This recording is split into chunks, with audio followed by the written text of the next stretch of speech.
Welcome, everybody, to yet another goddamn horror podcast. I am one of your hosts. I am Ryan Danley, coming to you from a cold and rainy Portland, Oregon. It's pretty exciting here. What is up, Jonas? How you doing? I always I'm like good, go man. right into my stuff. I'm not quitting the podcast this week. I don't have Really? any reason to quit the podcast. You know what I Well, mean? thank Like God.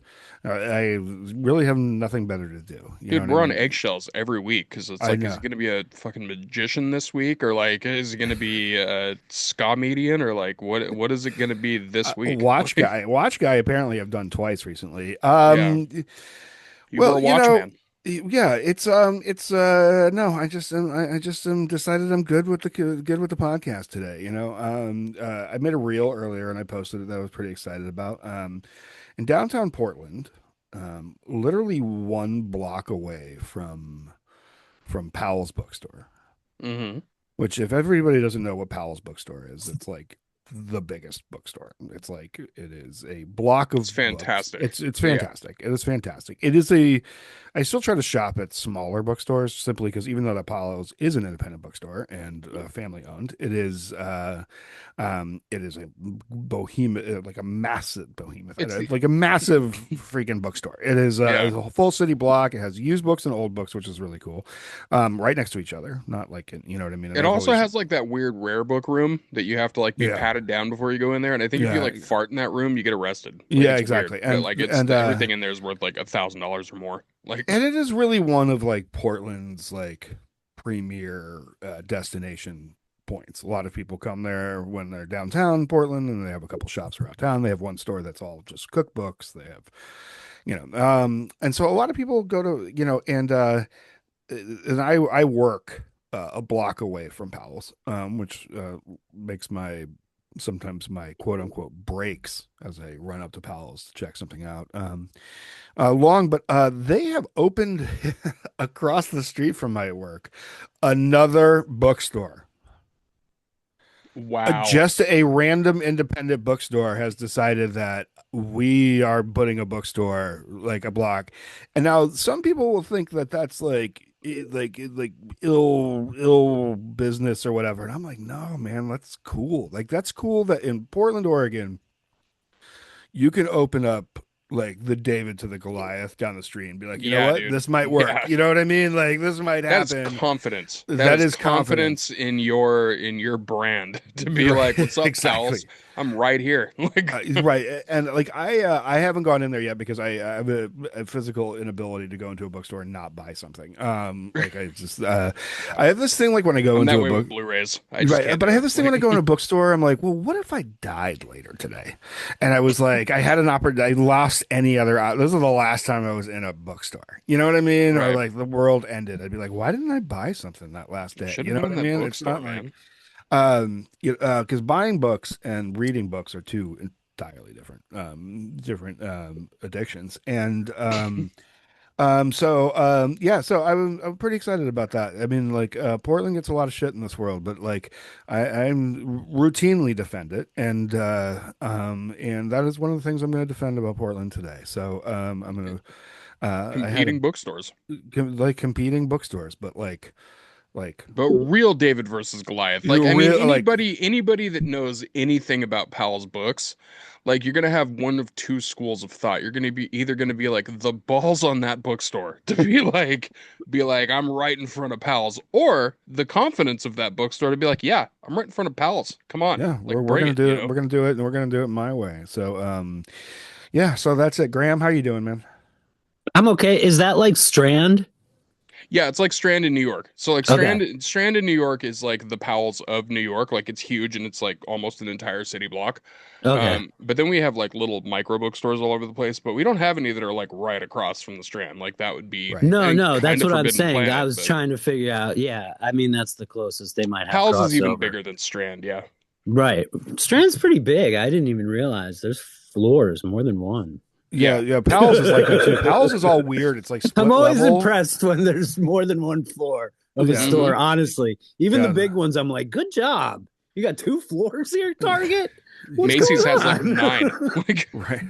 But it's Powell's is just a really cool like old school bookstore in a really cool part of town, and it's you can't walk in there without feeling better about life. I am of course a bookstore fanatic. So Yeah, let's just no, go that's ahead and good. introduce Well, I was real gonna quick, say, I like, just this want to is make great. sure. Am I sounding okay now? You are, man. Yes. You're very good now. Yeah. Okay, Yeah. perfect. Yeah, I This is almost fought some kids on the subway today nice. because they were messing with my kids. I don't have kids, but I watch kids for that's my career. He's a Uh, Manny. Yeah. and they were like giving guff to so I almost had to fight some kids today, but I didn't because that's looked down upon. It would have been like the elementary school warriors. Like it would have Yeah. been fantastic. But this is actually a great way to open the show because talking about pals and talking about the Strand and everything because our guest today is fantastic. She's a best-selling author. She has a book that just came out and she's going to talk all about it.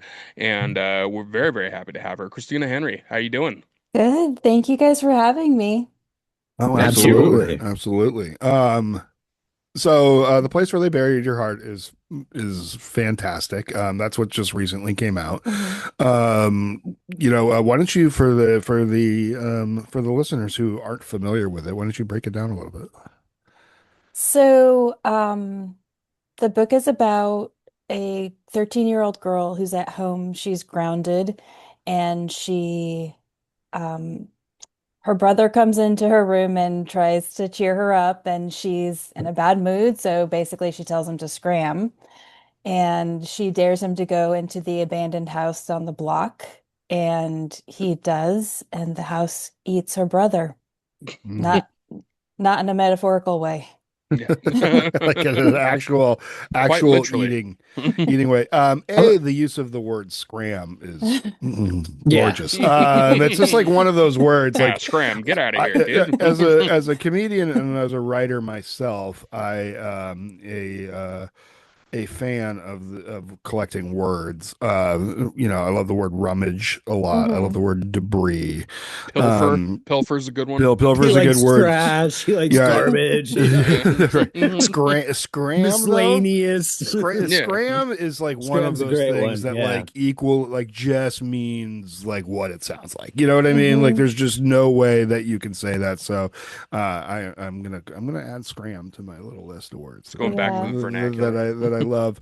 Um, I like it. You know, it's really funny. Whenever I hear somebody in 2025 or coming up to 2026 saying kick rocks, that's always hmm one of my favorites. I'm just I like, love man, Kick that Rocks. I I was like, love that kick doesn't come rocks. around too much. And when it does, like they're usually serious. They're like, why don't you kick rocks? And it's just like, oh, they're not actually joking. Like they really want you to go away. Like, I say it a bit like in online arguments and stuff like that. I'll tell people go ahead and Hmm. kick rocks, and it still carries weight for being such a kind of old timey thing to say. Like it's still like people will be like, oh, whoa, okay, kick. You know what I mean? Like people are still nod their heads to it. I want it real quick on the. I want to say Christina, or is it Christine or Christina? I'm sorry. Oh yeah, no, you can call me Tina. Tina, you know, hmm perfect. Yeah. Tina, I love stories that start with groundings. hmm For some reason, that I'm like immediately, oh, okay, I get it. I get You where they're coming relate from. to being Really, I grounded. really do. And I wasn't grounded like a lot or anything, but I got in trouble and stuff. But like some of my favorite, like I don't know. I always think of like as much as we can give the whole series, some questioning and everything. But Home Alone is a great grounding yeah, into the story hmm movie, and I always thought it was really cool where the story starts with the person's grounded. I don't know hmm why. It just reminds me of.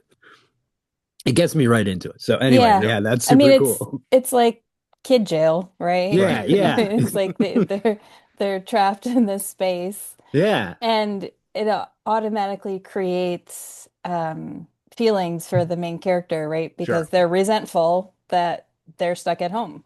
yeah. It, Yeah. it, it Yeah. is it's like a beautiful plot device because it gives like a lot of a lot of story already. You know what I mean? Like they're Hmm. grounded, so it kind of gives you like a little bit of character, a little bit, you know what I mean? Like It a little bit works of great with like kids because you can like the adult version is jail, I guess, Yeah, yeah. and coming out of that for an adventure isn't always great. Yeah. Right. Usually not. Yeah, usually usually not. not. Usually not. Yeah. So you did it just release? I'm sorry. It came out November 4th. Okay, Yeah, I cool. was gonna Yeah. say. Yeah, beginning of November. How's the reception been so far? How's it been? I mean, it seems like it's good. Cool. It's hard to tell, you Yeah, it is. know. Well, it is hard to tell. I am a splatterpunk and extreme horror author. I have a couple of books, and Goodreads is a fun place to make Oh yourself no, miserable. I don't. Yeah, no. So this is my 19th book, and I learned after my first book To just not to don't. read my Goodreads reviews. Do not do that. That's not good for your mental health in any capacity. So, It's the Yelp of it's like like all of a sudden everybody's a book critic, and it's hey, listen, And I a love victim reviewers, for and I some even reason. Yeah, and I even love bad reviews just because, you know, people are reading, and it's like you're gonna, I mean, and in the genre that I write in, I mean, you're gonna get bad reviews. That's just the way it is. And but it is my least favorite is when I get a 1 star and then they don't leave a review. I'm like, at least tell me why you hated it. You know what I mean? Like I like at least like like it's that easy. Just tell me. Like I don't know. Here's the thing. So, I've said this before, so maybe if you've ever heard me speak, you might have heard me say this. But people don't review your book. They review their experience of your book, and that's not sure, the same thing. yeah, Because people bring themselves when they're reading. They bring their taste, they bring their mood, they bring the kind of day they've had, they bring the last book that they read. They bring this whole bevy of feelings and emotions to the book, and they're not actually reviewing just your writing. They're reviewing what they were feeling yeah, while they were reading it. And the example that I always give of this, if people don't understand, is like if you read a book when you're 15 and you read a book again when you're 35 and you get a completely different experience, the book didn't change. You did. Yeah. that's right. yeah. It's a very good point. We have filmmakers on sometimes that are like, when it comes to directors, I think there's also this other side of it where like, because a movie is only like, 90 minutes to 2 hours or like whatever, it's a little more instant gratification in that sense. Hmm. So like when they're looking at reactions like that, it's a little bit different because sometimes they'll be like, I woke up in a great mood and then I went on Letterboxd. And it's just like, oh, shouldn't have done that. They're Well, like, and now I'm having a bad day. But like those are because a lot of times those are people that like watch the movie and then immediately they're just Yeah. like, now I got to review it because like, and it could be like even just like a 5 minute part of the movie that pissed them off or something. So it's like now it's 1 star, and it's just like, whoa. But yeah, but that's what I'm saying, right? Because like that's the person bringing something that bothers them personally Yeah, to their watching of the film, right? Or to their reading of the book. Like I have this whole thing with books. I recently, like a year ago, tried to read a series. It's like I'm not gonna say the name of it because I'm not like trying to badmouth anybody, but it's like a sure. super best-selling series, and it's really, really popular, and it was recommended to me because it seemed like the kind of book I would like, and I could not get past 25 pages, and it was all me. It wasn't the book. It was because the main character could not get their shit together, and like they couldn't succeed at like their parenting. They couldn't succeed in their marriage. They couldn't succeed at their job. Like, and it was stressing me out so much Mm, that I couldn't read the book. fair. yeah, That's a that's fair fair. point. And that has Um, nothing to do with the writing. Right. as It wasn't anyways, I'll just wait for later. you're trying to guess what it Yeah, I'm is. trying to, I'm over That'll here be trying to that'll be get the after show that So, we as release on Patreon. No, someone like as someone who has really never agreed with the existence of critics, even though one of my best friends and co podcast host is a critic. I just can't. The whole idea to me is ridiculous because it's always going to be you bringing it to the movie. Like, so it, I think like when I wrote reviews, I would always just tell a completely unrelated story leading up to the movie and then just be like the movie fucking ruled. Like that's all I want to Like, do. yeah, I'd be yeah. like, go see the movie. Like this is fucking rad and stuff. But like I wouldn't really talk about the movie, or maybe I would. Like, but like I'd say what I liked about it and why I had a great time. Mhm. And that's what I like.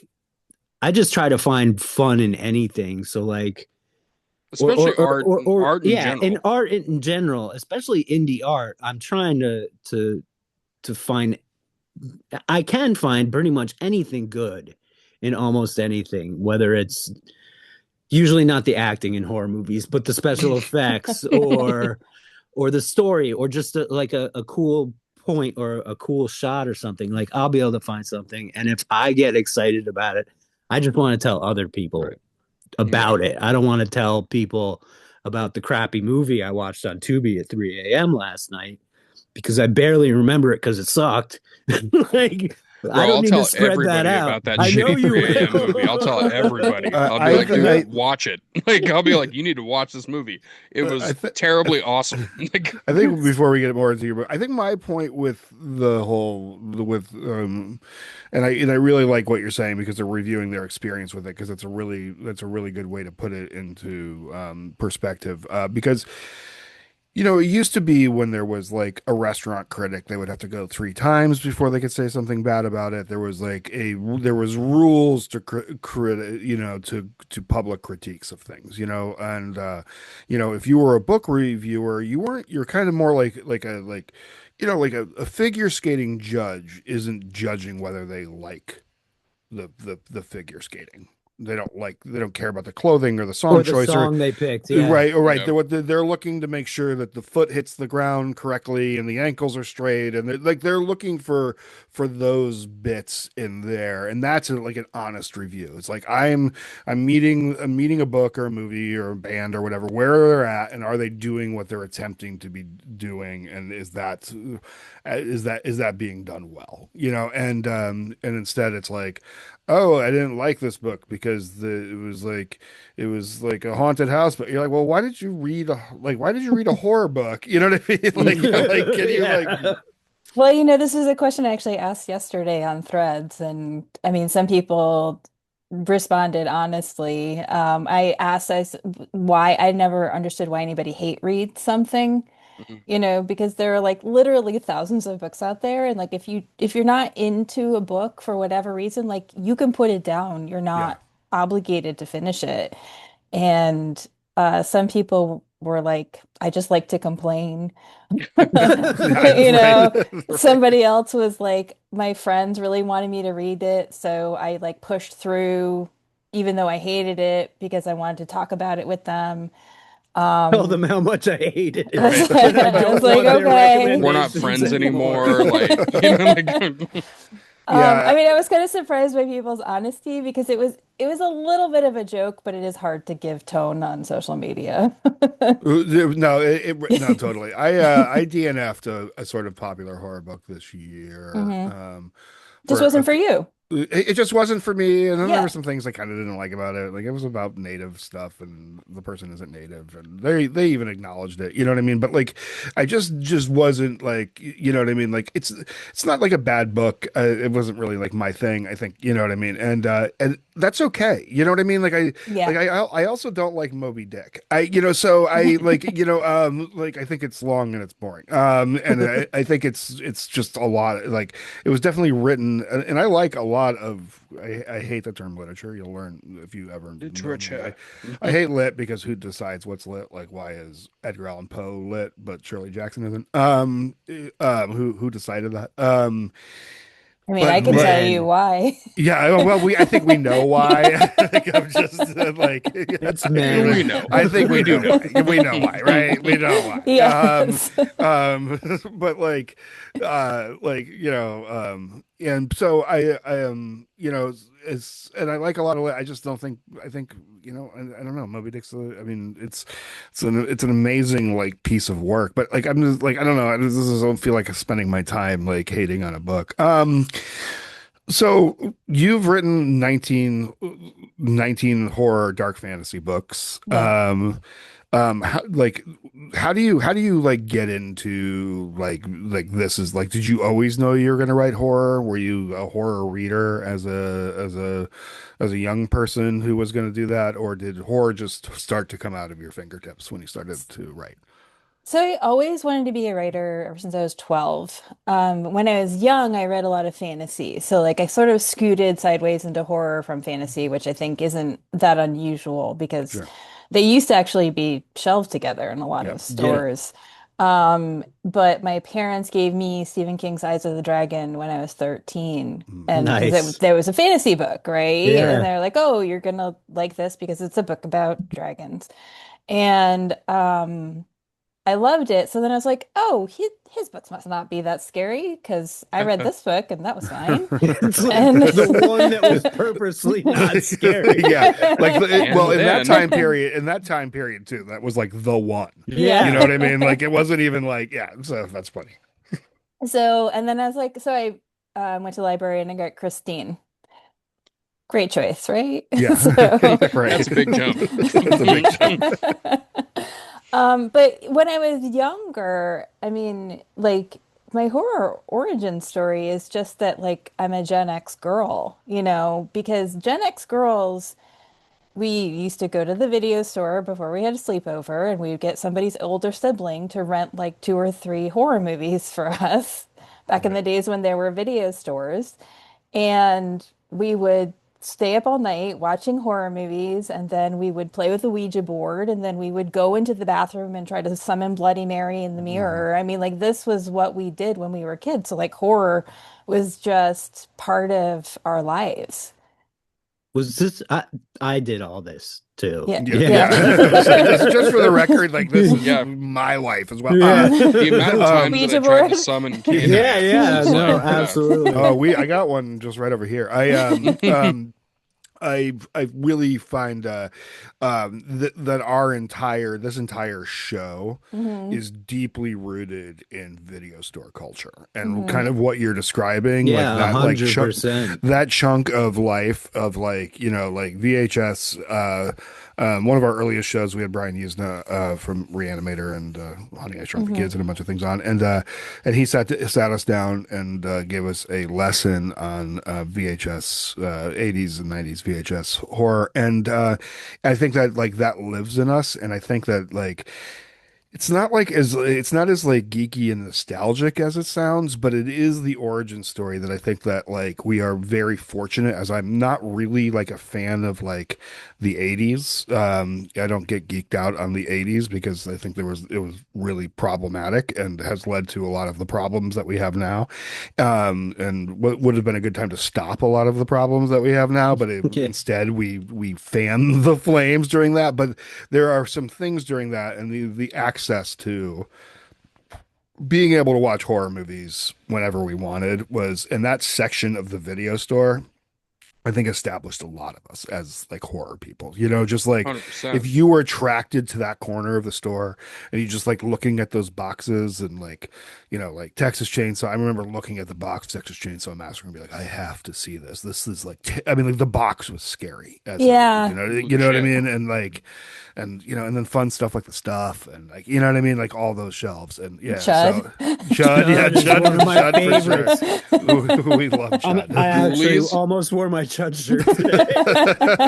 Ghoulies was one of my favorites just for the cover because Yeah. like Ghoulies you'd is walk by and great. you'd be like, there's a goblin thing in a toilet. Like I'm Yeah. definitely gonna rent that movie now. And it The wasn't great, but like, it was Well, awesome that was cover. the thing, right? Was that so many of them had this amazing cover art. That's why you were Yeah. attracted to it because they all had these awesome covers. And sometimes you'd rent them and you'd be like, wow, this is like just manifestly terrible. But like, Right. they really got you with that like Yeah. horror cover art. It would be the thing that Absolutely. popped you. I have a question though. I've never actually done this on the show, and now that we're all here and we're all talking about this, I have a question to go around the table here. What is the name of the video store that was like the thing, the one that was Village like Video. Village Video? Ryan, what was yours? Aspen Park Video. Aspen Park Video. Yeah. Tina? Video treats. Video Treats. Uh-huh. Mine was Crazy Mike's. Oh. Like it was like it's just and it was dude, it was like and the dude that owned it, that dude was fucking crazy. And it was awesome. Like it was There great. was a Village Video in basically every town in Vermont Yeah. for a while. They were all called Village Video, and they weren't related in any Right. way. Oh, it wasn't like a video store No, empire. no, No. no. Just a bunch of Just people some just stealing dude and from his each other the son, name. usually. Yeah. It's great. So you get into this, and then you get like I love to hear the path of authors. Like so I was like I never believed I could write. I wrote like in zines and punk stuff growing up, and I always like I did English was one of the very few classes I did, but I didn't go to college and I didn't do all this stuff, so I didn't really believe I could write. And then I met a friend, worked with an ex partner of mine, and she wrote for a show on MTV, and I was like, oh, I could never do that because I was I'm just I didn't go to school or whatever. She's like, it doesn't matter, just Yeah. get an editor. You know what I mean? There's writers and there's editors, and you know what I mean? Like so like that was the thing that sort of propelled me to the fact that like, oh, I could actually do this. I think there's this thing that's always been in a lot of people's mind that these kinds of things are for somebody else. How did you say that this is going to be for me? Because a lot of times, like a lot of life will tell you to like not be a writer. You know what I mean? There's a lot of people will be like, oh, what do you really want to do? Sort of vibe in this world, you know? I mean, I don't remember. There was like a brief period in my life when I thought about like being like a marine biologist or Sure, something, sure, something scientific, but right, I always, Archaeologist was mine. I was like, yeah, sure. Like but I always wanted to write because I was a reader. Like I was one of those kids that read really early. Like I don't remember not being able to read. Um, and so by the time I was in like second and third grade, like I was one of those kids who was reading like three, four grade levels ahead of where like the rest of the class was. And there were never enough books for me to sure, read right, at any given time. So it was like, of course, I love to read. So like, why wouldn't I want to be a writer? That was how sure. I felt about it. And Did you I move through those Nancy Drew and Hardy Boy books? Yeah, I read all the Nancy Drews. Yeah, I yeah. read Trixie Belden. I don't know if you ever read Trixie Yeah, Belden, yeah. but I loved her. I love those too. I read some Sleuthing Hardy. is Mhm. sleuthing is a thing of the past. It feels like as a kid, like sleuthing seemed like a pretty reasonable, like you know what I mean, Job. I might be doing Career some path. sleuthing. I also Like, thought living on a boat was gonna be like the highest like point of life, because like Crockett did it, Bo Brady on Days of Our Lives, you know what I mean, like living on a boat seemed rad, and sleuthing seemed like a reasonable thing. hmm Unfortunately, those neither of those have really worked out. So, no, Yeah. um, so, sleuthing. well, yeah, I mean, like, who doesn't want to be a sleuth, Now I Well, I right? just think mean, but about they it as were like all internet teenage sleuths. sleuths. They were all teenage sleuths too. Like even Yeah, in Scooby-Doo, right? They were Yeah. teenagers. yeah, I was a So, big fan of all, I read all the Hardy Boys and Nancy Drews because my grandfather had them all. hmm And then I was reading all the Encyclopedia Browns I could get my Oh hand yeah, I on, read those. Yeah. and a lot of Judy Blume. hmm Um and what was it? Oh, and Choose Your Own Adventure. I was a huge fan Oh of yeah. too. And Scary Beverly stories to tell in the Cleary, I dark. loved her too. Yeah, yeah, yeah, yeah, Yeah. yeah. yeah. hmm I actually ended up reading the Babysitters Club's books to my Hmm. sister, like out loud. I Like just that read was, them, and now I'm a babysitter. Weird. oh. But yeah, I remember that. I specifically remember that because like my little sister wanted me to read those to her when she was young, and I remember like reading through one of the first ones, and I was just like, "Fuck, do I like these books? I do like them. Damn Right, it." right. Um, did you go to school to be a writer? Were you like, okay, I'm gonna go into and like do a ton of like creative writing classes I and mean, just I went to I did my undergrad at SUNY Albany and I get had an English degree and then later I went back to school and I got an MFA, MA. It was a combined degree program, and it was in creative writing and the teaching of writing. And honestly, like a creative writing degree is just a way to spend a lot of time doing writing. Sure. You know what I So, mean? sure, sure. Like just to make yourself get in the habit of doing the writing, and you know, to read a lot of books and Hmm. I mean the program I was in, we had to produce 50 pages per semester per class, and usually I had four classes per semester. So I was writing like 200 pages a semester. So it's like nothing prepares you more for like an actual writing career than like just getting in the habit of doing a lot of writing in a Sure. timely manner. Because what's that? Yeah. That's got to be 1,500, 2,000 words a day. So that's, you know what I mean? So It's that's a a pretty, lot. yeah, Yeah. it's, yeah, that's, so, I mean, yeah, I can understand how that would be amazing. Like, That's a beefy amount of words. Like yeah. that's Yeah. just, per day. Like it And I, really, really is. and in my small scale thing, even writing articles for satire papers and things like that, once you start writing, it's Yeah. amazing. Like you can just write, you know what I mean? Like once you got the flow and you're feeling it and the story's like alive in you, it's when you walk away from it at all, and then you're like, oh, like restarting it for me at least is a bit of a slog. But because I have like four things unfinished. But are you Don't we all?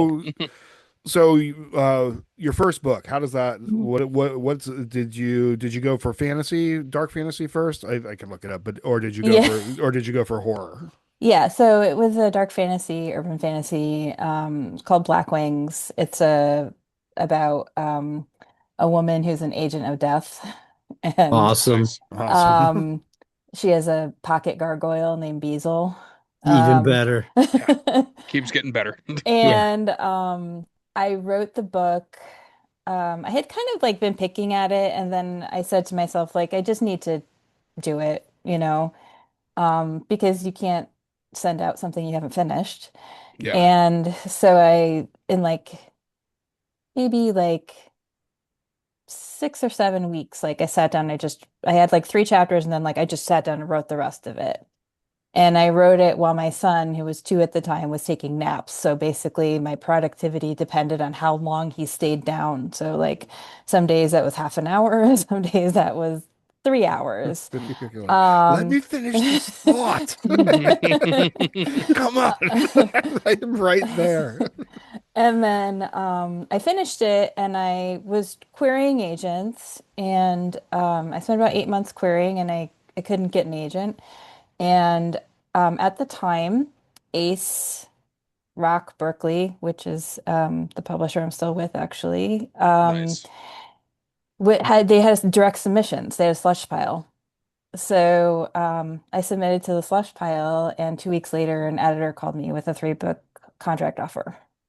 Awesome. Nice. Yeah, so like I just sort of stumbled into it like a goof. Um, I was I like, mean, I'm just gonna send this book to the slush pile, and then all of a sudden I had a 3 book contract, and um, That's awesome. I wish I yeah, mean, that people speaks to the did talent, that more. Yeah, it speaks to the Yeah. talent and it speaks to just do it. Just, if you want to do stuff, just throw it out there. See Yeah, what and sticks. Yeah, yeah. legitimately. Also, by the way, guys, if I ever get a pocket gargoyle, I'm quitting the podcast just to Yeah, get that no, guy I think if forever. anyone, that Just, sounds fair. I Well, want a pocket gargoyle immediately. Like, yeah. Premise wise, I think that like you can't go like everybody loves like anything related you know what I mean? Like Pocket anything. gargoyles. No, well, Parker Goggle, but like like death. You know what I mean? Like Yeah. hmm anything in that deal. So, that's a lot of fun. And like the second you said it, I'm like, God, I want to read that like like immediately. immediately. Yeah. It's just like, uh, I just love a solid premise like that. Uh, Sales at first, they do well by you. They so so again, this is where I'm always a little reluctant to tell my story because it makes it so, there's so much luck that's involved sure. in what happened. So like if the editor who was looking at Slush Pile that week hadn't been looking, like maybe I don't get the initial contract, right? Sure. So like it's like I had the book and the book was good, the book was publishable, but like it was also luck and timing. Yeah. So what ended up happening was that the editor who acquired me ended up leaving the publishing altogether. Like 2 months later, I got passed to her assistant, who ended up becoming my editor for 8 books. But a year after I signed the contract, the first book comes out, and the book did so well out of the gate that they called me 3 weeks later and offered me another 3 book contract. So now I'm a baby author with no agent, and I have literally 6 books under contract. And I didn't even like I, I was like, yeah, of course, like why would I say no, Sure. right? Yeah. Um, but I had thought I would have time to get an agent in between. Right. I thought, So oh, so the book will come out and then like I'll be able to like get myself together. well, right. So I'm gonna say this because I say this a lot on this program, and I'm gonna point out that artists are so hard on ourselves that you're like, well, I don't know. There's a lot of luck in this. I I don't think there know. is. I don't know. There's also like you did something good and some things fell in place for you, and that's fine. But the only you created the luck by writing a cool book, by it ended and taking this like you did all of this work, You did and the you're like, things. I mean, Like, you wait. We can all like be like, but the only reason that it like yes, you could be unlucky and somebody could have missed it, but also you did this thing and you wrote this like cool book with this and you went to school and you read a billion books and you how many hours did you put into putting that book out, you know what I mean, of Hmm. just reading and watching horror and like an understanding of like what people want to read and connecting with that and like all of that stuff and like hitting at that right And moment. even all the way up to that, if it's not well done, sales aren't going to follow. Right, like exactly, like so I feel like you can go ahead and just say I did good. I'm just gonna go ahead and say that you kind of kicked ass and Yeah. you got rewarded for it. Okay, like yeah, if, I mean, trust me, like I like like you'll get a like in stand up you'll get like your buddy maybe your co-host will get you hook you up with a date with to open for like a Roy Woods Jr. in front of 1,300 people at a big theater, and you'll be like, "Do I belong here? Did I earn?" You know what I mean? And it's like we do. Yes, there's luck involved because like my friend who's has a hat on and sitting right there happened to work with this guy years ago, and say, but also he wouldn't have given it to me too if I hadn't done the work. Do you know what I mean? So legit. like, Yeah. yeah, you might And have this gotten is lucky. like, I'm going to bring this up because this is a good thing because what he's bringing up is also something that Roy said to me. And I will shout out Roy Wood Jr. A million times out of a million because he's a legitimately good dude. He's also very talented, but he's like a very good person. I remember one time I had him booked to headline a show and I handed him his money for his headline spot. And at this point, he had already like made it. Like he's already like very well off at this point and like all this other stuff. I handed him the money and he goes, "Put that shit away and give it to the other comics." He goes, "I don't need that." He goes, "But this was a fun show. And if I ever have another comic coming in from Birmingham, which is where he was from," he goes, "You put them up." And I was like, sold. Like that's, Hmm. that's the type of thing. So he also told me that same thing. Like, if you ever have a comic that's going to do this, that, or the other thing, hit me up, blah, blah, blah. And that's why I did that with Ryan, because I knew Ryan was going to go and he was going to kick ass on that show anyway. But like at the same time, it was like, I think also you guys are going to like mesh well together, you know? And I think with your situation here, you shouldn't be reluctant to tell your story because your story starts with the work, but it also is that thing where it's like, yeah, you showed it to people that are there to do those things to Right. push your work out there, you know? And obviously, you made a very good product in the very beginning, and that's what it is. You Yeah. put the work in, you put the work out, and then they're like, gonna be there to help you out. Yeah, it's rad. It's a rad story. It is. It is. It's inspirational. It's a Like, good. But it's a weird story, and I think that it's one of those things that's not really applicable to a lot of people. And Sure. so I'm always, because people are always like, well, how did you get published? And I'm like, well, There I are mean, there aren't a lot of like similar stories though. You're right. You So know what I in mean? general. Like it's yeah. not yeah. like, well, these other people that did it this way and I just got lucky. It's they got lucky too. Yeah, I Mhm. mean everybody's had to be in the right moment at the right time. I mean, like, Yeah. I mean, not to keep referencing stand up, but like you can be the best stand up in the world, and if you don't have the product that they want immediately at that time, you're not getting a Netflix special. You know what I mean? They need Right. something to slide into this space. They need some. So yes, there's.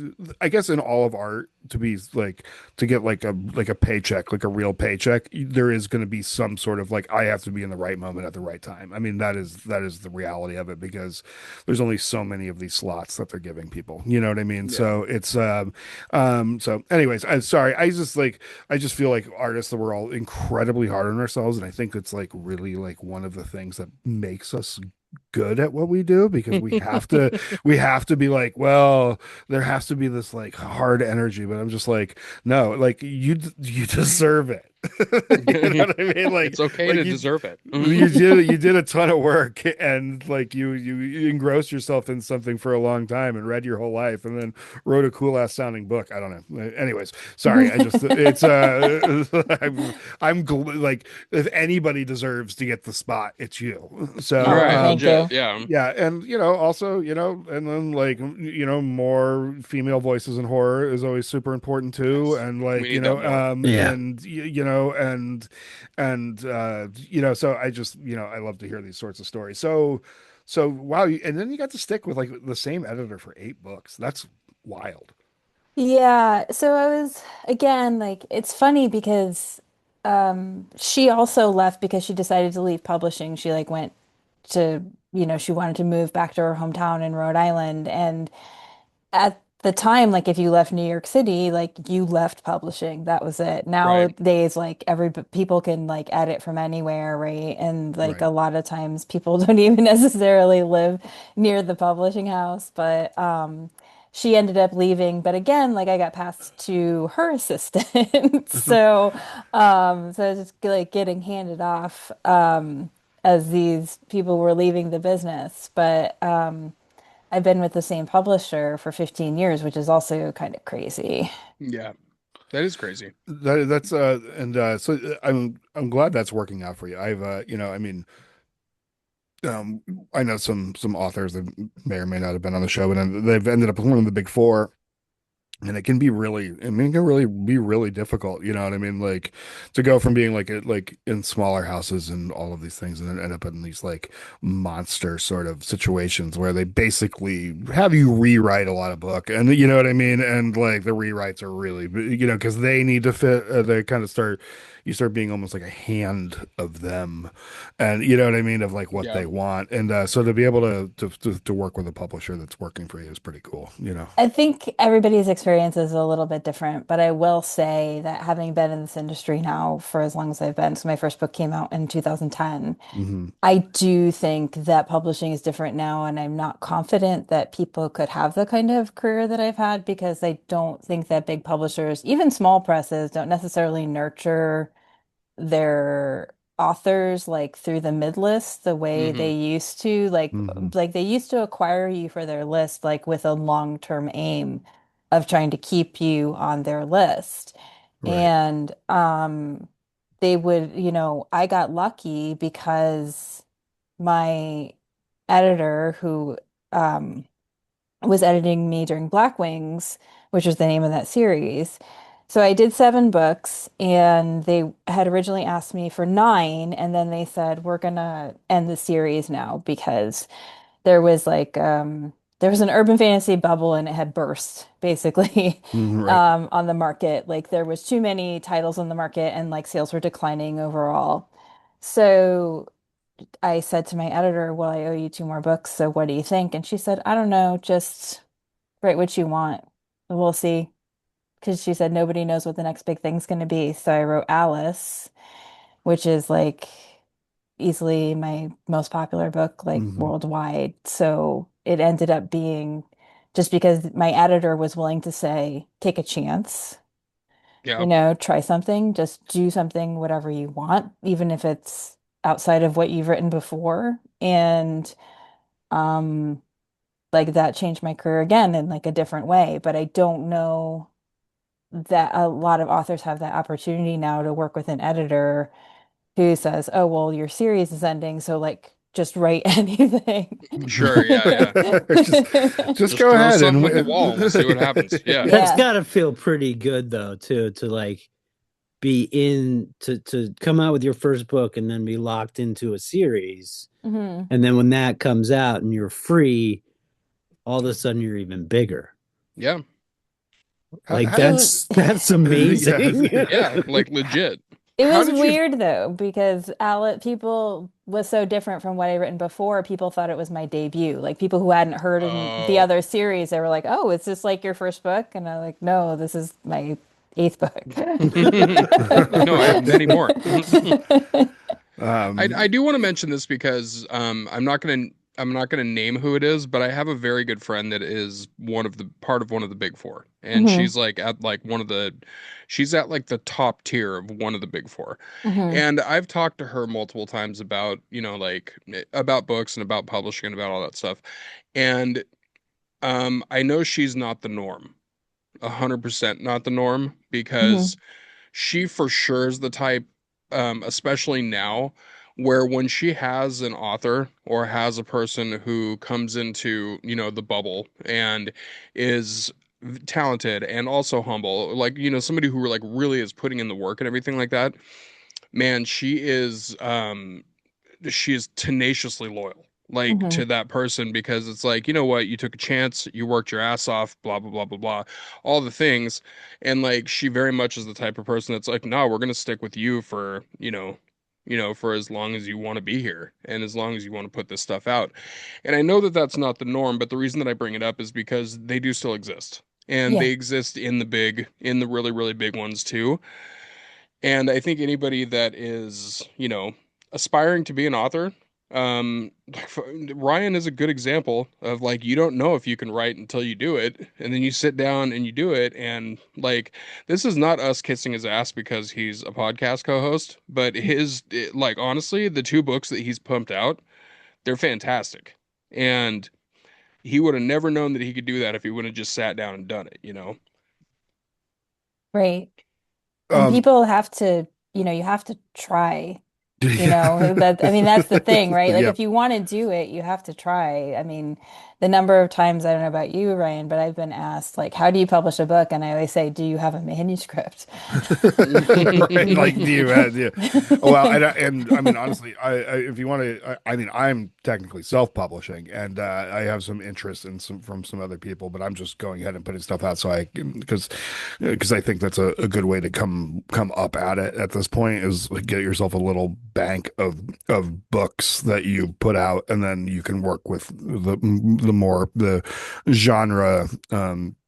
But unfortunately, the genre publishing houses can be sort of iffy on money and things like that. So you end up in a weird space. Yeah. So it's just like, I mean, how do you, I mean, it's just like, I don't know, like, how do you write a book? I don't know. You type and like the story just kind of like it comes out of your head. And like, I mean, I don't know about you, but like I have goals when I write.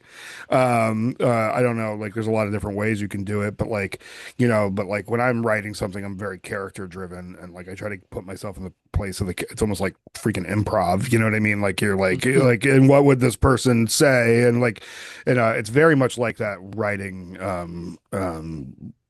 uh, satire articles, like 400 word satire articles for where you have three quotes and you have to be three different characters basically, and it's just like you have to be that person to say those things and to make it give it value. And I don't know, like I just, I think that writing is like, I wish more people would try it, because I think that like it's to me the healthiest. I mean, I mean, mind you, it's still art, so it's toxic to nature, as kind of how I was talking about earlier. But there is a healthy the process to being able to put words onto paper and to use those synapses relays to do that. And I know that I feel better after I write, even sometimes when I write something very challenging, that I don't really like writing that fits in with the book, that I can be like a little like in my feelings a little bit afterwards, but it's been like cathartic in that sense. And I don't know if at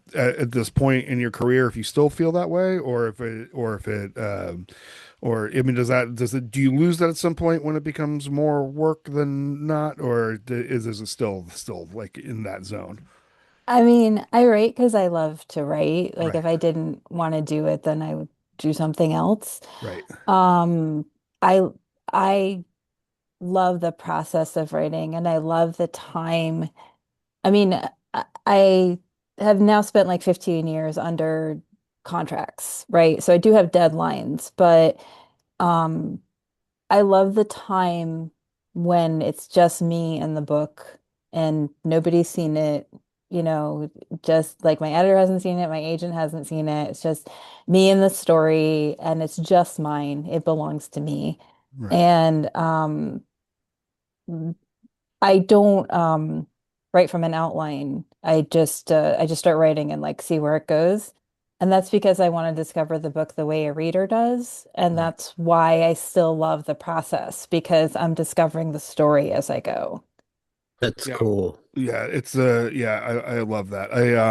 I tried for a long time to write from an outline in anything, and it just never really like I actually found myself going off track more, like and like so like yeah, so I love to hear that. I know that Stephen King also is a big fan of the I don't know, I just sit down and type shit and it happens. You know what I mean? And like I mean, and the fact that Stephen King made a book called On Writing, and it was also like it was like an instructional book basically, but also at the same time, like as you're reading it, you're like, fuck, I'm sucked into this one too. Like, like you can tell that he truly loves to write. Yeah, and he is famously editor nightmare and just a word pounder, which I just absolutely Hmm. love. I want to mention this really quick because anybody that's not watching the show, if you're only listening to it on audio, Tina, I can tell that you're authentic for one very big reason. Way. You smile when you talk about it. Like Oh, you legitimately do, like, and it's an organic smile. Like you legitimately do as you're talking about it. You can see the smile organically happen when you talk about the process of writing, which is, I mean, honestly, sometimes artists don't do that. Like, sometimes for artists, they feel like it's a slog or they feel like it's, this, that, or the other thing, but you can tell that you truly do love what you do. So I appreciate that. I think that this kind of goes back to the beginning where I was talking about like people who hate read. Like, if you don't like it, why do you do it? Like, there's so many other things you could do. Like, if you don't like writing, then like you can, you know, go learn how to do something else. I right. mean, Yeah. there's Yeah. lots of things that you can do in this world. Yeah. And if you Um, didn't like it, why are you still bringing it up? yeah. Yeah. Like, what are you doing? Like you can move on. Yeah. Yeah, yeah. Our friend of the show, comedian, great comedian Kyle Kinane, has a great quote out there. He's like, people complain to me about comedy. I'm like, nobody needs you. Yeah, yeah. Like Plenty. Like, nobody really needs you here. So if you don't like yeah. it, just go away. Yeah, you can leave.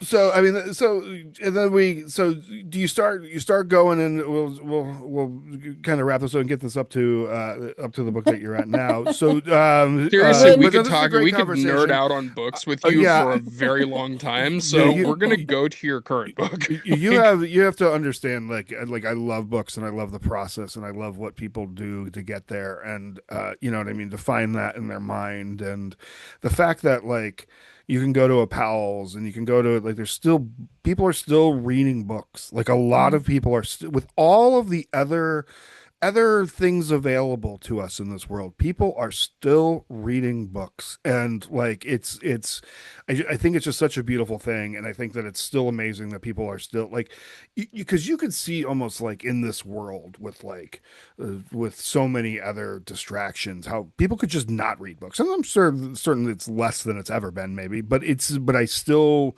see people buying books, and Hmm. and I'm on Book Talk, and people read, what I mean, hundreds of books a year. I mean, I read 90 this year, something like that. And like, there's just like in the book on tape thing is thriving. And, I mean, it's just like, it's just incredible. So thank you for letting us geek out and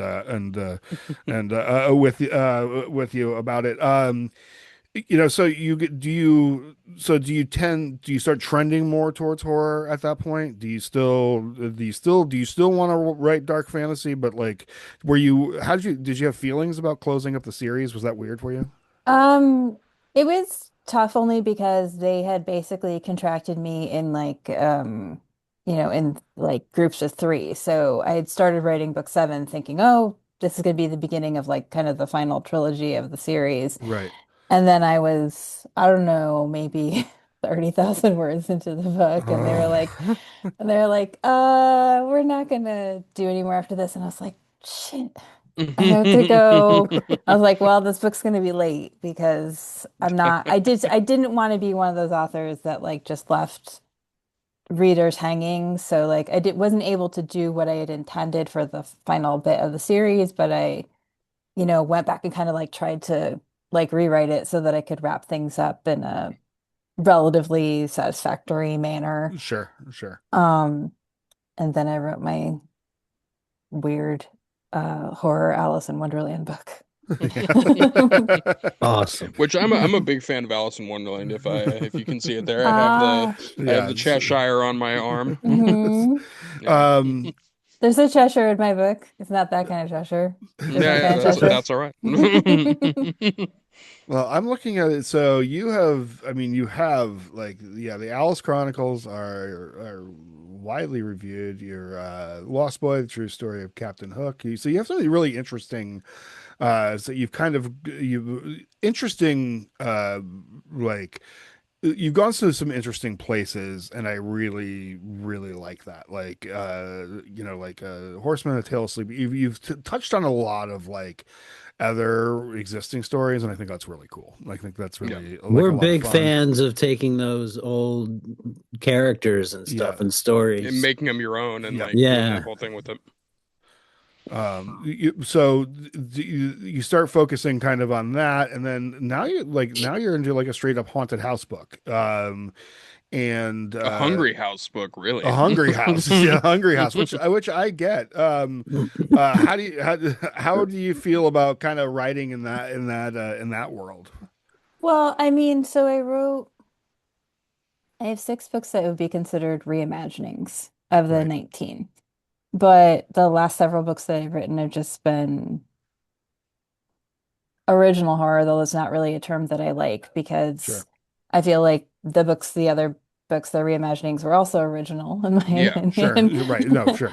And so it's not kind of out of the ordinary for me right now. Actually, my last two books have been different kinds of haunted house books, which is weird. I keep saying like for a while I was in my haunted forests phase, and like seven books I wrote in a row all had some version of a weird haunted forest, and now Right. I'm Forests are in creepy. and now I'm in my haunted buildings phase. So, Right. But I like that because there is there's no reason that forests can't be haunted, because sometimes I do think haunted buildings are like, yeah, well, like, are we really stuck in the house for eternity? I don't know if my soul is stuck in the house. I'm not like, I mean, I understand, like, like back in the old days, like when the house was like kind of what you had and you couldn't go to town very much. But like now, like I'm an out and about person. You know what I mean? Like I Yeah. work during the day. I'm pretty much, I do at home to do this, and then I go do comedy. Like I might be haunting a dive bar that has a open mic night. You know what I mean? Like that's more like likely than me haunting a house. I might even haunt some woods. You know what I mean? So I appreciate the sort of the variation on that because, like, yes, like why would the spirits be trapped in a building? But I do What may like, I do want to mention this though, like with this book, like rather than just being a haunted house, like what Mhm. brought you to the point, what made you think about having a house that literally eats people? Like what is it that brings you to that thought process? So all of my books come from like either an image that I have in my head or like a line of dialogue maybe that I hear. Like when I wrote Black Wings, I heard Maddie, who's the main character, and Beazle, her little pocket gargoyle, talking. I heard them talking in my head. And so I started writing the book so I could find out who they were, and that's how I do everything. So for this book, I saw in my head three boys went into a house, two came out, one of them was missing an arm.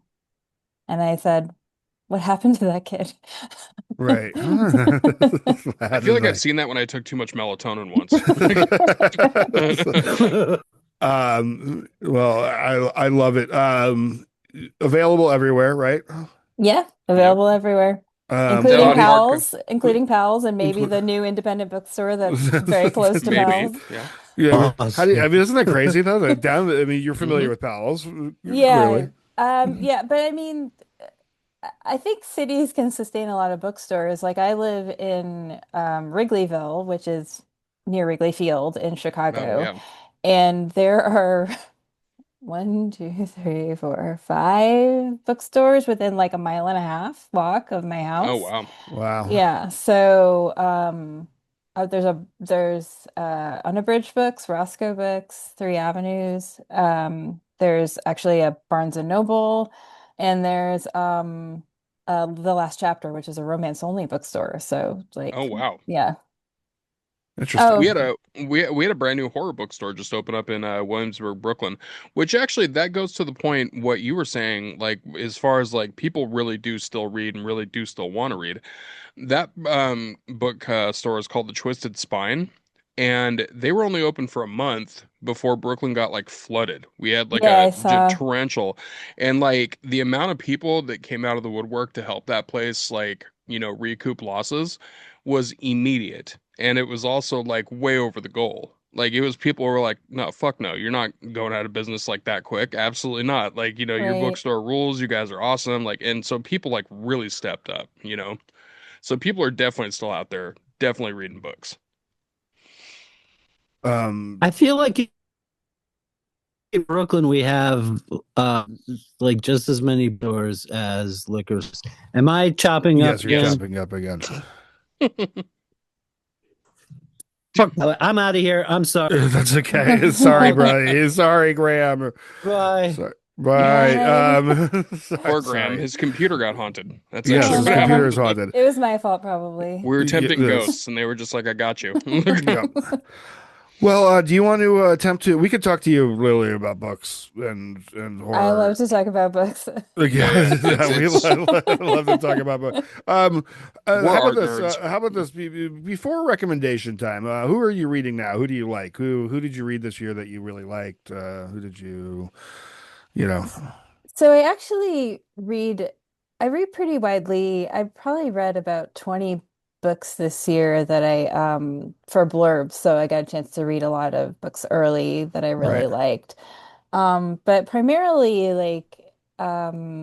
the last couple of years I've been reading a lot of Japanese writers Hmm. and just kind of across the board. I think that Japanese women in particular are just some of the gutsiest writers out there. Like they will touch the third rail like no Sure. Mm. problem.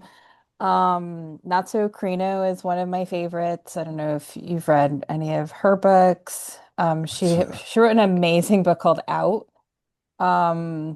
that I promise will haunt your dreams. Um, I'm already in then. I read it's about it's about four women who work in a bento box factory, packing bento boxes for like right. Konbini. Yeah, yeah. And one of them kills her abusive husband, and then the other three help her discard the body, and like everything Fuck goes yes. wrong. Love it. Um, Oh, so, and then I read that one I read a few years ago, but Not So Karina is just one of my favorites, so I always recommend Yeah, her. this looks really amazing. already Um, sounds immediately like something I want to read. Yeah, exactly. I read a book called The Night of Baba Yaga this year by Akira Otani, which Yeah, I'm was familiar with that one. Yeah. incredible. Kotaro Isaka is one of my favorites. He wrote Bullet Train, and the Hmm. sequel came out Yeah, this year called Hotel Lucky Seven, and his books just make me laugh. Like they're all about assassins, but he has this really dry sense of humor. And Bullet Train and Hotel Lucky Seven are about the same character, Ladybug, who's just like this really put upon assassin who like everything goes wrong for him all the time. Hmm. And I just I like that. I love his sense of humor because he's always like his handler is always like, this is an easy job, and he's like, uh-huh. Right. Like yeah, you yeah, said yeah. that the last time. And then everything goes wrong. It's completely terrible, but like his books just make me laugh out loud. Um, Have and you read they Convenience? Did you read Convenience Store Woman? Yeah, that's Sayaka Murata. Yeah. She wrote Earthlings. If you Yep. read that, Yep. that's one of Yeah. the most disturbing books I've read in the last It five really years. is. It really is. I like Convenience Store. So I'm a really big fan of like books with like I'm a big fan of like The Stranger and A Clockwork Mm, Orange yeah. and like books that like really like examine that sort of like dead like personality thing. And I Hmm. think Convenience Store Woman is very good at portraying that sort of that vibe of like, you know, that like I just don't really you know what I mean, like Yeah. that sort of banality. I don't know, if I don't know the way to describe it, but that sort of like separation of human and emotion and like that sort of examination of it. So yeah, and to be able to convey that specifically over with the nuance specifically over a language translation is pretty cool. So Yeah. Yeah. And I love the Japanese do locked room mysteries really well. I really like Hikito Ayatsuji. I think he has three books in translation now in the US, and they're Mm, all like real locked room puzzlers. nice. So like if you enjoy trying to outwit the writer, those are really fun. And I'm I actually do reading, quite enjoy that, and I do you? fail almost every time. But like, yeah, And right now I'm reading The Master Key by Masako Togawa, which is about, got almost like a weird Rear Window quality. It's Mm, about this like nice, women's apartment complex. It's like women only. And the master key to all the apartments goes missing. And you end up seeing how that happens, but then the movement of the master key like ends up resulting in like people in the building sort of spying on each other's lives in a really disturbing way. Um, nice. yeah, it's really good. yeah, we are pretty avid fans of Southeast Asian art movies in general. Hmm. Yeah, Japan, South Korea, Toshiro China. Mifune is my favorite actor of all time. Right, So, right. yeah. It's nice. just Yeah, very nice. they're just Yeah, able to do they're just like the small artistic difference there is really something that like speaks to me. There's a lot of gravity in there, so I appreciate that. It makes this actually speaking to you makes me like opens this door of like maybe in this next year I focus on some Japanese writers hmm because I could use the just that like social difference in art kind of creates this like you know what I mean, like this like I don't know, just a beautiful like gets my brain working in a different way, if that makes sense, you know what I mean, like Yeah, and I think that one of the things I like about a lot of Japanese books is that there just seems to be an attitude in Japan that like the length of the book is the length of the book, and if it's 180 pages, that's fine, and if it's 300 pages, that's fine. And I think that the stories, um, there's sort of less of an expectation that like story has to be a certain length because that's what's publishable. Right. Um, and the great thing now is like there's so many more opportunities to read them because there's more stuff coming out in translation all the time. Sure. Yeah. Yeah, I like that a Yeah, I lot. agree with that. Also, I think like, Japanese horror films kind of have that same thing that we were talking about with the author with the books too. Like Japanese horror films can be viscerally realistic and so grounded in reality and brutal, but then on the other hand of it, they can also be Tokyo Gore Police, which Hmm. is just, completely outlandish and like splatterific and like, body horror and all this other stuff. And they're equally awesome, but they're so different. And Yeah. it's because Japanese art, especially Japanese art, I think it's just very like they take the reins off and Hmm. they're just like, we're just gonna create it. And like this is what it is. And they don't like for lack of a better term, they don't fuck around. Like they just have fun with it and they're just like, Yeah. we're gonna make this. I think this also makes me want to dive into a little bit more Japanese writing too, because I'm not like I love books, but a lot of times I have to do audiobooks just Mm. because my eyesight goes to fatigue levels pretty easily. So a lot of times I'll have to do audiobooks, but this gives me more things to look at, more things to definitely dive into a little bit more. So I appreciate that. I always I always want everybody to read not like I said, not so Karino, like she's just one of my favorites, and Kotaro Asaka, because if you just want to be entertained, his books Yeah, are Yeah. wonderful. yeah, I it's love always that. what I want. All So right, do you think Ryan, you do you can hit? think I should give it a chance with the Uh, kill list I'll do questions, it. or do you want to do it? I'll do the kill list. I'll do the Okay. kill list questions. All Okay. right. Typically, Graham asks the kill list questions. Oh, The okay. kill list I'm was sorry, his. Graham. Yeah, but he Sorry, buddy. so Hmm. he's gonna be sad. But I'm gonna give you a kind of a book version. There is one question though I want to make sure that Ryan does ask. So if he doesn't ask it during it, I will ask you. Okay. Okay. I'm All right. pretty sure you will, but Okay. Let's start out with Clive Barker or Stephen King. I've read more Stephen King books, but I love Clive Barker's Books of Blood, so I'm Yeah. gonna take a stand right in between them. Okay, Yeah. cool. I fair. like that. I Mhm. like that. Shirley Jackson or Edgar Allan Poe. Shirley Jackson. Okay. Feel like I knew that. I do love I Edgar did know Allan that. Poe. I do love Edgar Allan Poe.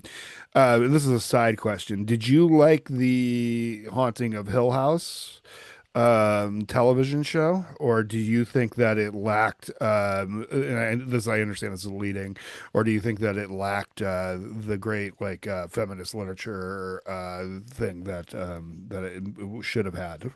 So you're about to discover something about me, which is that I don't really watch TV. Okay. No, All that's Yeah. right. that's All totally right. fair. I watch anime, I watch some K-dramas, and yeah, and sometimes like right now I'm watching Last Samurai Standing, Nice. which Right. Cool. but like I don't really watch American TV. So a lot of times like there's a whole cultural conversation that happens right around me and I have no idea Very Just much like I so. got what's going on. nothing. Yeah. I love that you're such a consumer of Japanese art though. Yeah, I love that That's too. very, very cool. Yeah. Yeah, I'm a real um especially samurai film, but I watch a lot of Japanese films, I watch a lot of Korean films, and if I watch TV, usually I watch a lot of anime, honestly. Yeah. I want to actually recommend something that's not even in my recommendations, but I want to recommend Mhm, something if you haven't seen it before. mhm, It's a movie that's got the most point blank on the nose name of all time. It's called Ninja Assassin, mhm. and it is one of the most over the top, insane like movies that it's like it's an action movie, but then like the first 5 minutes, there's like so many body parts strewn all over the place, but it's also just a really good movie. And Mhm, like so many people don't know about that movie. mhm. So yeah, I I will wanted to add it to my recommend it. list for sure. It's so Mhm. fun. All right. Sorry, I let you Uh, down on the Haunting of Hill House question. yeah, It's all right. no. That's fine. Basement or attic? Attic. Yeah, I think attics are cool. Yeah, They Mhm. are cool. I am a basement person, but I like them both. I think that's the kind of I the think point. that my trepidation about basements comes because in my parents' house, the basement has these humongous steps, like these Hmm. huge concrete steps, and I'm a very short person. Oh, So, yeah, so just to you, it's like this thing just that's fair. exposes Like this is this. very Yeah, scary just to go down the steps, and not because there's something down there, just because like the steps are scary. that's totally fair. Yeah. Also, basements smell bad and attics look cool. Like, Yeah. If you could rewrite one book as your own, like it had Mm. never been written before, and you were going to go ahead and like just rewrite it and like the story, what would it be? You I'm not sure I get understand your question. So you're saying like an kind of like if you're existing remaking a movie. Kind of but like if you're oh, remaking okay. a movie, but like Yeah, Okay. doing another book in your own voice. yeah. You mean like the 6 books that I've done that are like I was just right. Okay, so yeah, apparently, so So that? Sorry. that question is usually what movie would you remake? yeah, Okay. so Um, actually, I have an answer to this, and it's Halloween 3 oh, Oh, awesome. okay. That's interesting. because I think the concept of Halloween 3 is excellent. Like the idea of the masks and like the kids in peril and like, the factory, like where they're doing these rituals. But the execution of the movie is actually bad. Like Tom Atkins spends half the movie like chasing after this girl who's like 20 years younger than him. Like Right, Yeah. supposedly he has children that he cares about who are potentially in peril, but you don't really feel that until like the last 3 minutes of the movie. right. If like it's a excellent, excellent concept, but like there's a lot of lagging and a lot Yeah, of yeah. like Sure. nothing much happening. But I think that's actually a movie that could stand to be remade, like with a little bit more focus for the main character. Yeah, I I agree with love that. it. We're champions of Halloween 3 on the show. So it's Hmm. like, and Yeah. I like that answer a lot because it's accurate. It's very But accurate. Like, you're also correct that that is the era that they made a lot of movies where there was a 45, 50-year-old man and a 20. It was a very common yeah. archetype at that point, and I It don't hasn't really know. gone away, this Yeah, yeah, archetype. no, I guess No, it really no. has. It's still a big It has. ick. It's still super creepy, and it's specifically not to get into politics, but specifically when leaders of nations have been Hmm. accused of Yeah. pretty What? popularly accused Get of such out of things. here. Maybe we should look at that. Speaking of Um, lists. Speaking of lists,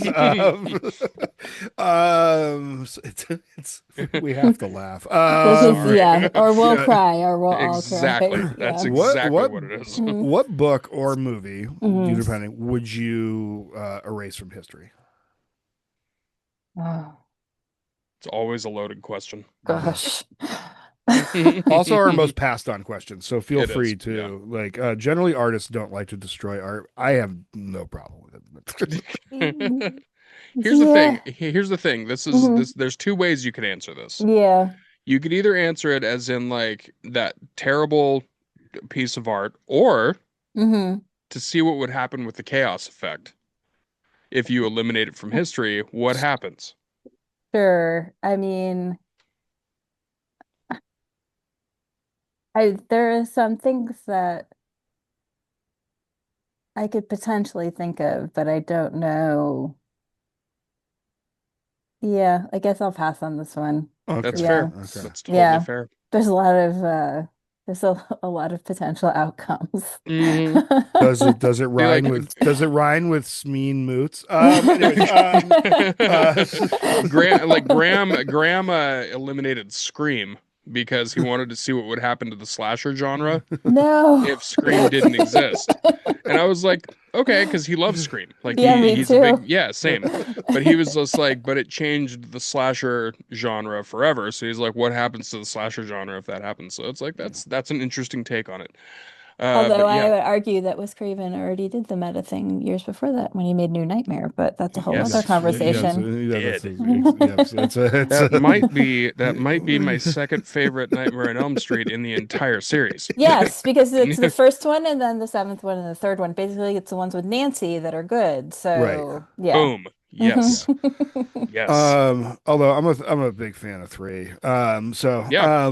Just because I think the storytelling is incredible in three. And Nancy's in it. Nancy's in Dream Yeah, Warriors. yeah, Nancy is in Yeah. three. Yes, so For Yeah. like Yeah. you have to for have Nancy to make it work. Otherwise, yep, because it it's is not Otherwise, as it's good. weird. Yeah. Yeah. it is yeah. And what question did you have, No, we Joe? already covered it. It was Oh, the what would you remake? okay. Yeah. hmm And the last question is best kill of all time. Movie.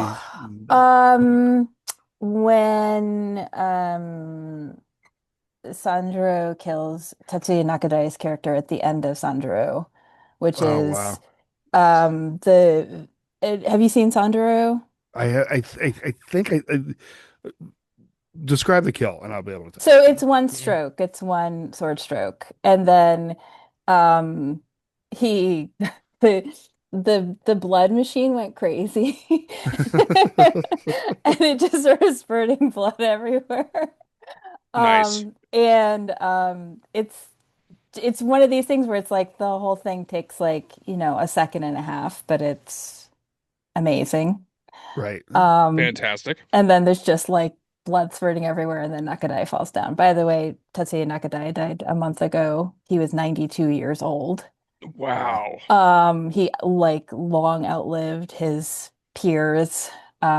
Incredible actor. If people aren't familiar with his work, I just want to recommend Harakiri, which is one of my favorites. Awesome. Yeah. Absolutely. And hmm I'm We Brian. have a Just local theater here that does a lot of that buys a lot of old at the Hollywood Theater in hmm Portland buys a lot oh of yeah. old stuff and I was fortunate once to go there and see 36 Chambers hmm with RZA Mm. actually he has a a copy with no soundtrack Okay. Oh wow. and he DJs it. Wow. So, and it's Oh, different every single time. So we got to do that a couple of years ago. It was actually a pretty cool week. I flew back from England and then the next day went to and saw, and I was by myself, and which meant I got to like fit in between two parties. So I literally hmm sat like second row back, and just watched RZA DJ for an hour and a half to one hmm of the greatest martial arts movies of all time. So, hmm yeah, yeah. the So, Wu-Tang anyways, Clan are actually part of one of the coolest experiences that I've ever had in comedy in my entire life. Because one of my first big shows was a festival in Seattle called Bumbershoot, which is terrible now, but like in its beginning, it was great. And you would get an artist pass that would be able to go around the entire festival, like go backstage and like meet all these awesome people. And I got to meet like Heart and like I got to meet like all these cool, like awesome like bands from my mom's heyday and stuff too. And then I got to go get high with the Wu-Tang Clan for for approximately 15 minutes because they smoke weed like it's an Olympic sport. Okay. And I was paranoid within 5 minutes. I was Mhm. just like, I'm gonna fuck up this experience real quick if I don't leave right now. Like it was, but it was also one of those things. As soon as it was done, and I like Mhm. calmed down for a second, I went back in the room. And they were like, "We didn't think you were gonna come back." It's just like I didn't either. Like we thought we broke that boy. Yeah, well, yeah, they almost did. well, amazing. You of course did amazing. Like coming through with like the deep cut, like quite literally. Pardon the pun. For the last one, I love it. You are a true horror warrior, and I really appreciate that. It's Yeah. pretty cool. It's pretty awesome. So, we are going to do some recommendations and get out of here. Jonas, what do you got? Okay, recommendation time. For streaming, I'm gonna recommend a movie on Tubi called The Black-Eyed Children, and it is with Bill Oberhurst Jr., who is a friend of the show. Very cool indie just dark noir horror film. Um, and I also want to recommend. I'm gonna re-recommend a streaming movie because it's still one of my favorites, and not enough people know about it. called Tigers Are Not Afraid. I love that movie. Oh, it's so good. I love that movie. It's So many so people, beautiful. so many people don't know about it. Phenomenal movie. Hmm. And just like the idea of like children ghosts set against cartel violence and like it's like a beautiful, beautiful ghost story of a film. And also the children actors in that. Oh They're my God. amazing. Yeah. Absolutely incredible. So I'll recommend those for streaming. For physical media, I'm going to recommend friend of the show, Peaches Christ and drag extraordinaire. Peaches movie called All About Evil, which is a fantastic movie, especially if you're into like, the old like 70s-ish style of the film. It's one of Natasha Lyonne's first movies. It's so It's good. it's super fun movie. Yeah. And then also going with that same kind of vibe, The Love Witch, which is also one of my favorites. That one straight up looks like it's made in the 50s, on purpose. Um, Very, very beautifully written movie. It's like not gory at all. She plays like a 50s version of like a succubus. Hmm. So she like it's a great, great, great movie. And both of those you can still buy them like with the slipcovers and everything. Like they're really good additions, so you can buy those. And then music. I know Graham probably would have recommended it, so I'll recommend it. The new Archspire single, is very, very good. I believe it's called Carry-Ons or Carry-Ons. Yeah, it just came out like literally today, and it's extremely insane tech death metal. And it's super fun. So that's what I got for music. Ryan, what do you got? Book wise, I am going to suggest two books by Eric LaRocca, who is one of my favorite current writers. We Are Always Tender with Our Dead is his latest, and it's very, very good. And then the one before it, I don't think I've ever actually recommended on here. It's At Dark We Become Loathsome. Both are tremendously well written. If you like kind of like harsh, kind of gory things written in almost like a poetic prose, this is the book for you. These are the books for you. He's the author for you. Everything he's written, I've absolutely loved. It comes from a very different place than a lot of the stuff that I've written, and I can't speak better of them because and they're also a very good person. Um, movie wise, I've been trying to catch up, but I'm trying to watch all of them the films the big movies that I didn't watch this year because of being a contrary person. Generally, when something's big, I try to not see it for a little bit. But I am going to suggest again. I have my list coming out. I am going to suggest again, Ugly Stepsister. But Graham asked us to recommend this for him again, but I'm going to recommend Ugly Stepsister for myself again. It's just such a great reimagining of the Cinderella story from a different point of view, and it's gnarly and it's uncomfortable and yeah, it's yeah. And then The lastly, rhinoplasty scene still makes my skin crawl. yeah, Like it is yeah, I watched it it's with headphones on. 0 out of 10 on that one. Don't recommend that. But right. but yeah, yeah, that one did it. Um I'm going to recommend I'm going to recommend Girl Syndrome. I should point out that it is my daughter's band. But I just listened to it and I just Your think it's daughter very rules though, yeah, so yeah, she does. And it's just an amazing band, and they're just a lot of fun. And like yes, I'm a proud papa, but it's actually like legitimately good. And so yeah, no bullshit. She ain't yeah, my it's kid, and that band rules. yeah, Like and straight up. So yeah, so thank you. So it's just I was listening to it today, and I'm like, God, this is like it's so good, and I can't appreciate that anymore. So Tina, what do you got? So I think I'm gonna recommend for a movie, which is an older movie by Park Chan-wook. called Sympathy for Mr. Vengeance. Mhm. Oh, so So, Such a great good. book. Such So a good. This good. is so good. which is he has this Vengeance trilogy, the most famous of which is Old Boy, of course. But I think Sympathy for Mr. Vengeance is insane. Yeah. The the plot, in as much as there's really a plot Yeah. as opposed to like a series of cascading events that get worse and worse, Right. is that this young man decides to sell a kidney in order to save his sister who needs a kidney.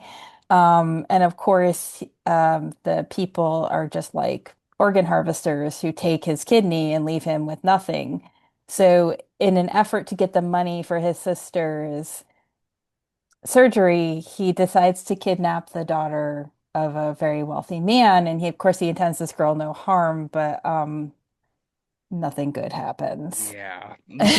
It's It's a real it's series of unfortunate events. yeah, Like, it really is. That's just one of my all-time favorites, and Park Chan-wook has a new movie coming out in a couple of weeks, so he's been on my mind because I'm pretty excited about the new movie. And then While we're on the subject, I just have an interesting question for whenever this comes up.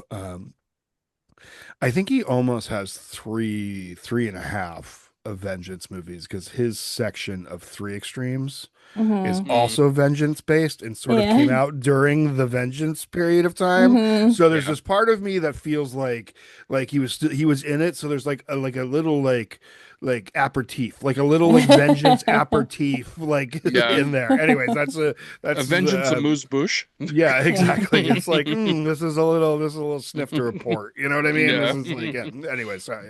I think it's a kind of movie though that people wouldn't be like, "Oh, that's a horror movie," but I think it definitely is Oh, a it's a horror horror movie. movie. Yeah. Yeah, I would Um, fully classify all of those as horror movies. Yeah. Yeah. So, if people haven't given his work a try, he's an incredible director. Yeah. And then for TV, I just said I don't really watch TV. I'm watching Last Samurai Standing. I'm on like the third episode. Oh, nice. Okay. So either of you watch that? I have I've not, but I I've heard of it, but I haven't seen it. yeah. So it's like Rurouni Kenshin, which if you know that manga slash anime, Rurouni Hmm. Kenshin, Hmm. which is set in the Bakamatsu period, and then which is like after samurai were told to get rid of their swords, kind of crossed with Squid Game. All right. Nice. Right. So it's about these former samurai who are completing this very sick game, supposedly for a very large amount of money. Ah, Yeah. Okay.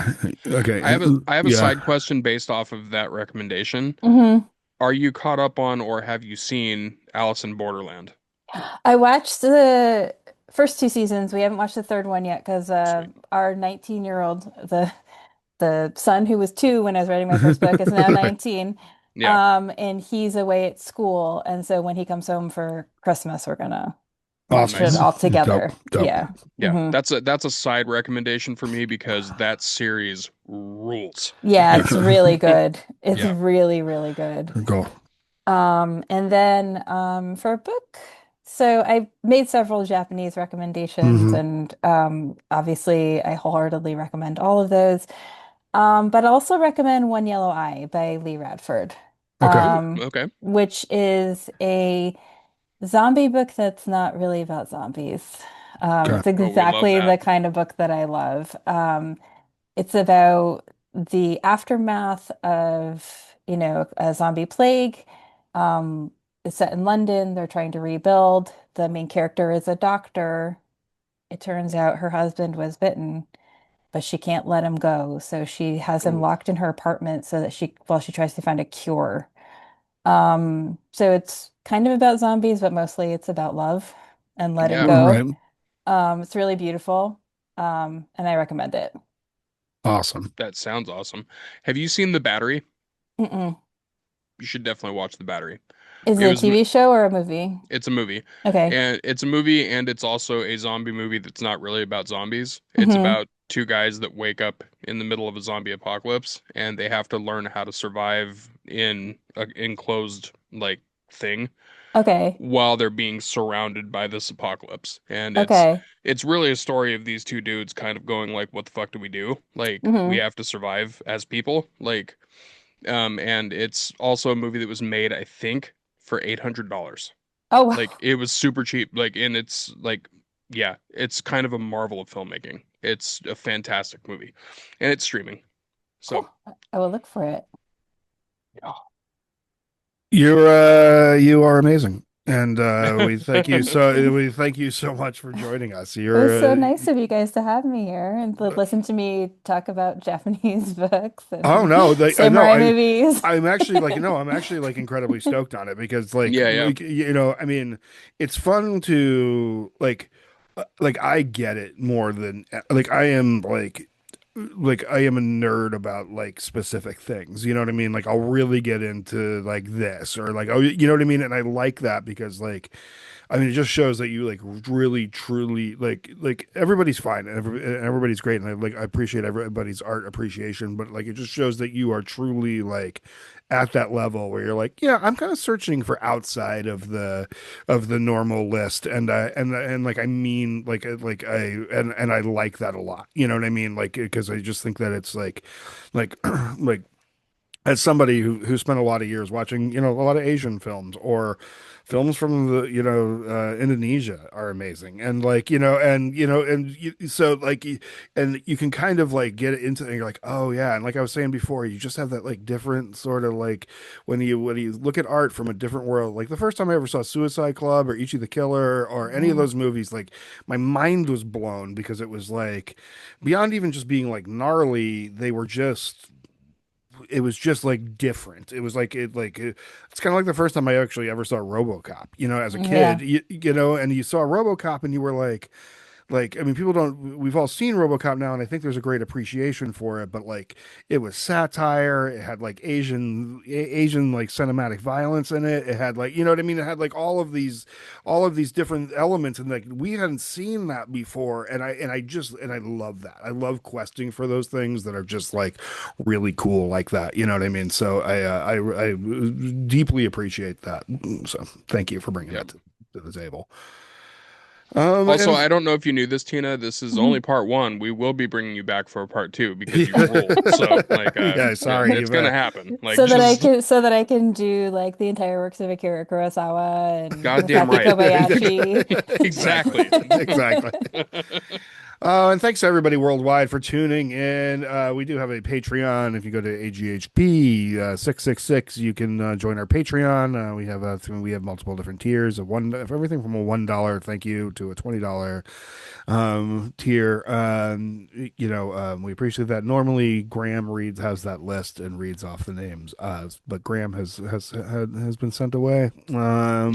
by his bad New He was York departed by Wi-Fi. the computer ghosts. Yeah, exactly. Just know that if you're on it, we love you and we support you and thank you so much for all you do. Thanks to everybody worldwide. UK coming in second place, Canada coming in third, Australia, Germany, New Zealand. New Zealand has actually picked up 2 points since last time. So you're doing okay, New Zealand. You're kind of coming back. You're not. You know, there was a time when you were beating Australia. I'm just gonna put it out there. We feel Australia like is you could still do it beating you. again, is just what we're saying. Like, Yeah, you can do it again. Like, yep. UAE, Sweden, China, Mexico. God, I love having people listen to us in Mexico. Loves you, Mexico. India, Turks and Caicos Islands, still rocking in France, Poland, Brazil, Italy, the Netherlands, Ireland, Spain, Japan, Finland, Czech Republic, the Philippines, Ukraine, Puerto Rico, Taiwan, Russia, Switzerland, and Bangladesh. Like I said, if you are in Bangladesh and you are listening, please reach out. To everybody else, thank you so much for listening all the time. We really do appreciate your patronage. We love doing this. So keep coming back. And remember that this is a hard time of year for a lot of people, and there's a specific narrative. And you know what? We're all not going to be able to like drive a brand new car with a $300 bow on it into our expensive upper middle class wealthy household. And that's okay. You are wanted, loved, And we love you just the way you are. And remember that we all have to do this together. So if you are struggling, please reach out. We are only street level psychiatrists, but we will chat with you about whatever you need. So reach out to us. We need you. We love you. Stick around for the next horror film. And until we see you next time, please start some fires and break some glass. Thank you.